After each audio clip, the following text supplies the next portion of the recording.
যাদের আইফোনে চার্জ থাকে না তারা এই ভিডিওটা দেখবেন, অবশ্যই আপনার অনেক উপকারে আসবে। এটা একটা ভাইয়া নিয়ে আসছে আইফোন 6s। মূলত সমস্যা হলো এটাতে চার্জ থাকে না।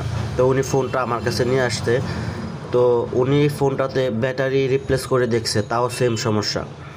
পরে আমি ফোনটা খুললাম, খুলে দেখি এটাতে অরিজিনাল ব্যাটারি লাগানো, ব্যাটারিতে কোনো প্রবলেম নাই। পরে ফোনটাতে আমি শর্ট মাপলাম, শর্ট মেপে দেখলাম যে তাও কোনো সমস্যা নাই, একদম ঠিকঠাক আছে। পরে আমি ফোনটা আবার নতুন করে ফিটিং করলাম, ফিটিং করে ফোনে নেট চালু করে ওয়াইফাই না এমনিতে নেট চালু করে সিমের যে ডাটা থাকে ডাটা চালু করে আমি একটু ইউজ করলাম। 2 মিনিট ইউটিউব চালানোর পরে ফোনে যে হোম বাটন ফিঙ্গারপ্রিন্ট সেন্সর থাকে আইফোনে, ওইটা গরম হয়ে যায়। পরে আমি ভাবলাম যে হয়তো বা এখানে কোনো প্রবলেম আছে। পরে ফোনটা আমি খুললাম, খুলে ওই ফিঙ্গারপ্রিন্ট সেন্সরটা চেঞ্জ করে দিলাম। চেঞ্জ করে দেওয়ার পরে ফোন আমি প্রায় 30 মিনিটের মতো ইউজ করলাম। 30 মিনিটে মাত্র 6% চার্জ গেছে। তার মানে ওই ফিঙ্গারপ্রিন্টটা শর্ট